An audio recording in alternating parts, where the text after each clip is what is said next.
이 시간은 오늘 주신 하나님의 말씀 함께 봉독해 올려드리도록 하겠습니다. 오늘 주신 하나님의 말씀은 마가복음 5장 21절에서 34절까지의 말씀입니다. 마가복음 5장 21절에서 34절까지의 말씀을 함께 봉독해 올려드리도록 하겠습니다. 제가 봉독하겠습니다.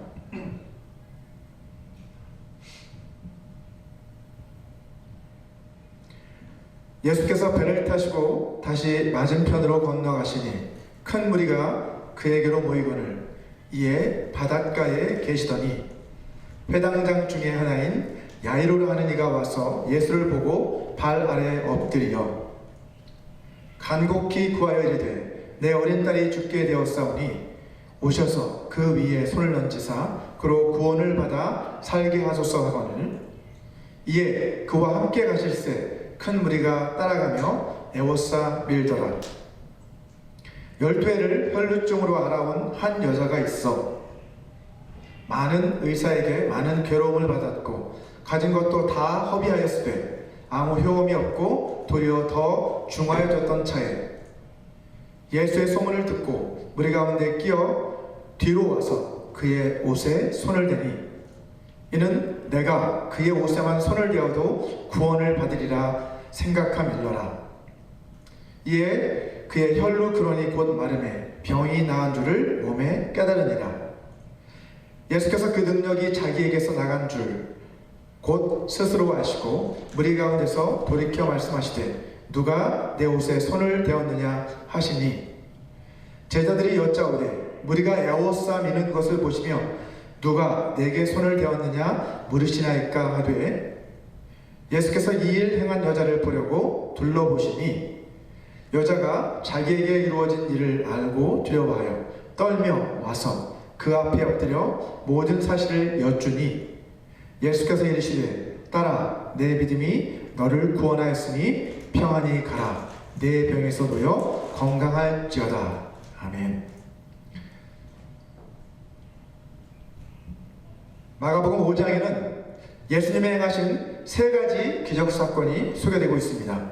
첫 번째 기적사건은 지난 시간에 우리가 함께 살펴본 군대 귀신 들린 사람을 고쳐주신 사건입니다. 이 사건은 하나님 나라의 왕으로 오신 예수님께서는 모든 악한 영들을 이기신 분이시다라는 것을 우리에게 가르쳐주고 있습니다. 자, 두 번째 기적사건은 오늘 우리가 함께 살펴보려고 하는 사건으로 12년 동안 혈루병으로 고통을 받아온 한 여인을 고쳐주신 사건입니다. 이 사건은 하나님 나라의 왕으로 오신 예수님께서는 모든 질병을 이기신 분이시다라는 것을 우리에게 가르쳐주고 있습니다. 자, 그리고 다음 주에 살펴보게 될 마지막 세 번째 사건은 회당장 야이로의 딸을 다시 살리신 사건으로 하나님 나라의 왕으로 오신 예수님께서는 사망을 이기신 분이시다라는 것을 우리에게 가르쳐주고 있습니다. 자, 요컨대 하나님 나라의 왕으로 오신 우리 예수님께서는 모든 악한 영들과 모든 질병과 사망 가운데서 우리를 건져내시기 위해서 오신 분이심을 우리에게 선포하고 있는 것입니다. 오늘 본문 21절을 한번 보시면 자, 예수님께서 군대 귀신 들린 사람을 고쳐주셨던 거라사 지역을 떠나서 배를 타시고 다시 가버나움 해안으로 돌아오시자 수많은 사람들이 예수님께로 몰려듭니다. 자, 이어서 그 다음 절인 22절과 23절을 보시게 되면 그 많은 사람들 가운데 회당장이었던 야이로라고 하는 사람이 예수님 앞으로 나와서 꿇어 엎드려 죽어가고 있는 자신의 딸을 좀 살려달라고 간곡하게 주님께 청원하는 모습을 확인할 수가 있습니다. 자, 야이로에 대해서 우리가 다음 시간에 더 자세하게 살펴보도록 하겠습니다. 자, 예수님께서는 이러한 야이로의 청을 들으시고 그와 함께 이제 그의 집으로 향하십니다. 자, 그때 수많은 사람들, 수많은 무리가 예수님을 따라가는 것을 볼 수 있습니다. 본문 24절 말씀이죠. 자, 그런데 그렇게 많은 인파를 뚫고 필사적으로 주님을 향해 나오고 있었던 한 여인이 있었습니다. 오늘 본문 25절에서 말하고 있는 것처럼 그 여인은 12년 동안이나 혈루증이라고 하는 병을 앓고 있던 한 여인이었습니다. 자, 저를 포함해서 남자들은 잘 모르지만 아마도 여성분들은 이 여인이 얼마나 고통스러운 삶을 살았을지 조금 더 깊이 공감하실 거라는 생각이 듭니다. 자, 여성들이 한 달에 한 번 생리통을 겪는 것도 참으로 힘든 일인데 이 여인은 그보다도 훨씬 더 큰 고통을 12년 동안 매일 그것을 겪어야만 했으니 얼마나 고통스럽고 힘이 들었겠습니까? 자, 이러한 육체적 고통 말고도 이 여인은 사람들과의 그 관계에 있어서도 고통을 겪어야 했을 것입니다. 다른 사람들이나 가족의 도움 없이 혼자서 주님을 찾아온 것을 봤을 때 이 여인은 가정과 사회로부터 철저히 격리된 삶을 살아온 것이 분명합니다. 이 여인이 만약 유대인이었다고 한다면 아마도 그 상황은 더욱더 심각했을 것입니다. 자, 혈루증은 당시 율법에 따르면 부정한 병으로 여겨지는 그러한 질병이었습니다. 우리 레위기 15장 19절에서 23절까지의 말씀을 한번 읽어보도록 하겠습니다. 제가 읽겠습니다. 어떤 여인이 유출을 하되, 유출이라는 게 혈루같이 유출을 하되 피를 흘리는 것이죠. 그의 몸에 그의 유출이 피이면 이래 동안 불결하니 그를 만지는 자마다 저녁까지 부정할 것이요. 그가 불결할 동안에는 그가 누웠던 자리도 다 부정하며 그가 앉았던 자리도 다 부정한즉 그의 침상을 만지는 자는 다 그의 옷을 빨고 물로 몸을 씻을 것이요 저녁까지 부정할 것이며 그가 앉은 자리를 만지는 자도 다 그들의 옷을 빨고 물로 몸을 씻을 것이요 저녁까지 부정할 것이며 그의 침상 위에나 그가 앉은 자리 위에 있는 것을 만지는 모든 자도 저녁까지 부정할 것이다 라고 그렇게 규정을 하고 있습니다. 자, 피를 흘린 여인 그 자신도 부정하지만 그녀가 접촉한 모든 사람과 모든 물건이 다 부정하다 라고 그렇게 규정을 하고 있습니다. 심지어 그녀가 직접 만지지 않았더라도 그녀가 접촉한 어떤 물건과 맞닿아 있는 모든 것들이 다 부정하다 라고 그렇게 말씀하고 있는 거예요. 자, 그 여인이 유대인이었는지 이방인이었는지 우리는 알 수 없습니다. 하지만 어느 쪽이 되었든 간에 그녀가 가정이나 사회의 한 구성원으로서 정상적인 생활을 하기는 분명 힘들었을 것임을 분명히 알 수 있습니다. 자, 그녀는 이러한 부정함으로 인해서 만약 유대인이었다고 한다면 성전에 가서 기도할 수도 없었을 것이고 회당에 나가서 하나님의 말씀을 들을 수도 없었을 것입니다. 그 여인의 고통은 여기서 끝나지 않았습니다. 오늘 본문 26절 말씀을 같이 한번 읽어보겠습니다. 많은 의사에게 많은 괴로움을 받았고 가진 것도 다 허비하였으되 아무 효험이 없고 도리어 더 중하여졌던 차에 라고 기록하고 있죠. 그래서 계속해서 많은 그리고 다 이렇게 계속해서 반복적으로 강조가 되고 있는 것을 볼 수 있습니다. 그 당시에 의학적 환경 그리고 의학적 수준을 생각해 봤을 때 그녀의 병은 그 당시 불치병이라고 할 수 있습니다. 그 여인은 자신의 병을 고치기 위해서 좋다는 약과 처방은 다 써봤지만 아무 효험도 없었어요. 그리고 잘 고친다고 소문이 난 의사들을 여러 명 많이 찾아가 봤지만 아무런 차도도 없었고 오히려 어떻게 돼요? 그녀의 병은 점점 더 악화되기만 했습니다. 자, 여기서 많은 의사에게 많은 괴로움을 받았다라는 그 표현을 통해서 우리는 당시 많은 의사들이 그녀의 병을 고칠 수 없다는 것을 자신들이 알면서도 나을 수 있다라고 하는 거짓 희망을 그녀에게 심어줌으로써 일종의 희망 고문을 일삼았고 그렇게 해서 자기들의 입속을 채우는 그러한 만행을 저질렀다는 것을 우리는 알 수 있습니다. 결국 그녀는 가지고 있던 전 재산마저 다 허비하고 빈털터리가 되고 말았습니다. 지난 12년 동안 그녀의 몸도 망가지고 관계도 망가지고 재정도 망가지고 그녀의 마음도 완전히 망가져버리고 말았을 것입니다. 자, 그녀를 둘러싸고 있는 이 환경과 상황은 너무나도 절망적으로 보였습니다. 이처럼 그 여인은 육체적으로도 또 정신적으로도 사회적으로도 그리고 경제적으로도 그리고 종교적으로도 너무나 큰 고통을 겪고 있는 여인이었습니다. 자, 그러던 어느 날 그녀는 예수님에 관한 소문을 하나 듣게 됩니다. 그것은 예수님께서 수많은 병자들을 고쳐주신다는 그런 소식이었습니다. 분명 이 소식은 고통 가운데 절망하고 있었던 그녀에게 너무나도 반갑고 기쁘고 놀라운 소식이었을 것입니다. 이 소식을 듣고 나서 아마도 그녀는 주님을 만나 병고침을 받아야겠다라는 간절한 열망을 갖게 되었을 것입니다. 이러한 그녀의 열망은 오늘 본문 28절 말씀에 잘 나타나 있습니다. 이는 내가 그의 옷에만 손을 대어도 구원을 받으리라. 그렇게 그녀는 생각하게 되었습니다. 자, 그녀에게는 내가 주님의 옷에만 손을 대도 병고침을 받을 거야 라고 하는 그러한 간절한 열망이 그녀에게 생긴 것이죠.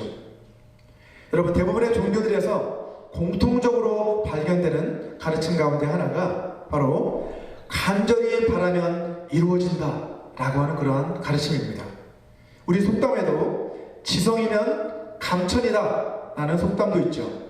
정성이 지극하면 하늘도 감동한다 라는 그런 뜻입니다.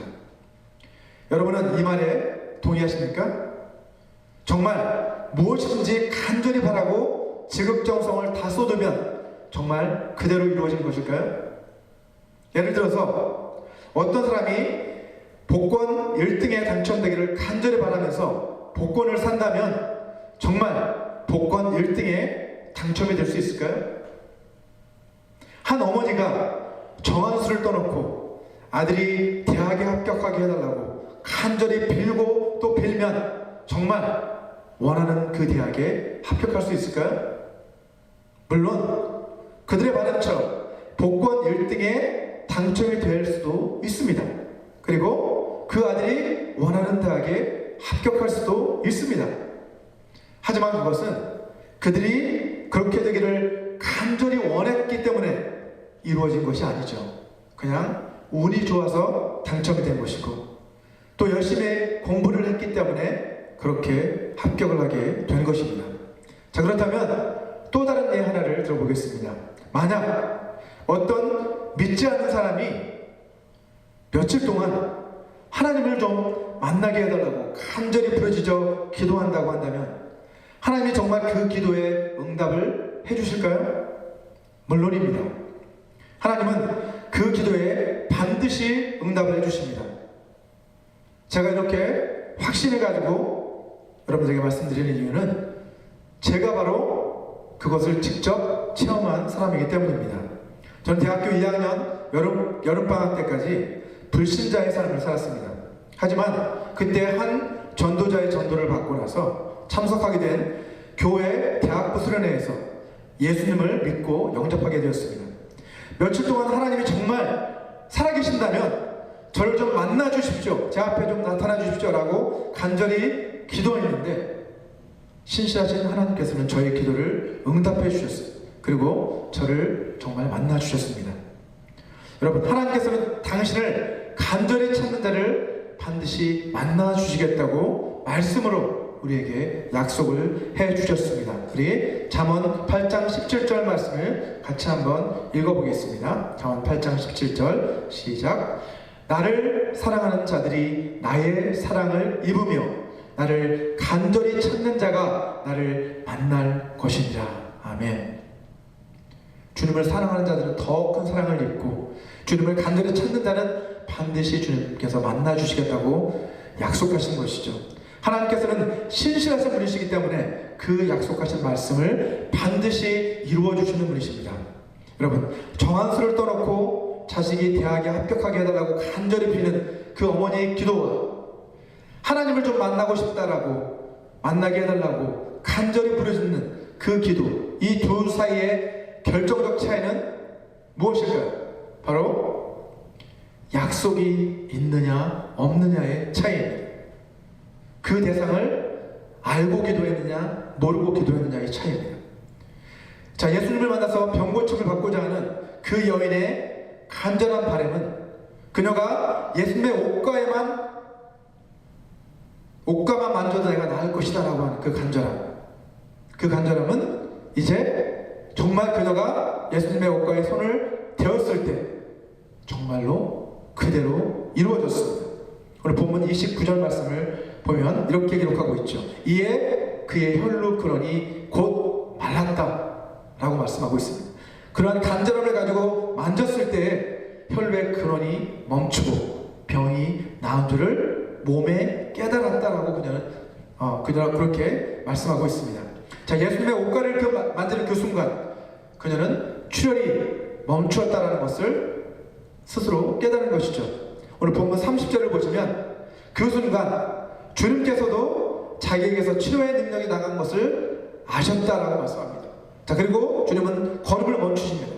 그리고 뒤돌아서서 사람들 향해서 누가 자기 옷에 손을 대었느냐 라고 그렇게 물으십니다. 자, 그러자 아무 영문도 모르고 주님을 따라가던 제자들은 아니 주님, 이렇게 많은 사람들이 사방에서 주님을 애워싸면서 밀치고 있는데 어떻게 주님, 누가 주님의 손에 손을 댔냐라는 그런 말씀을 하실 수 있습니까? 라고 이렇게 의아해 하는 것을 볼 수 있습니다. 예, 그대로 당연한 것이죠. 이 일어난 상황은 알 수 없었기 때문에. 하지만 주님은 아셨습니다. 다음 구절인 32절과 33절을 보시면 이 말씀을 하신 뒤에 주님은 무리를 둘러보시면서 누군가를 찾으시는 거죠. 둘러보시면서 이제 누가 손을 대었느냐 라고 그렇게 물으시는 거죠. 자, 그때 이 여인은 어때요? 자기에게 이루어진 그 모든 일들을 깨닫고 두려움에 떨면서 주님 앞에 나와 엎드려 이 모든 사실을 여쭈었다.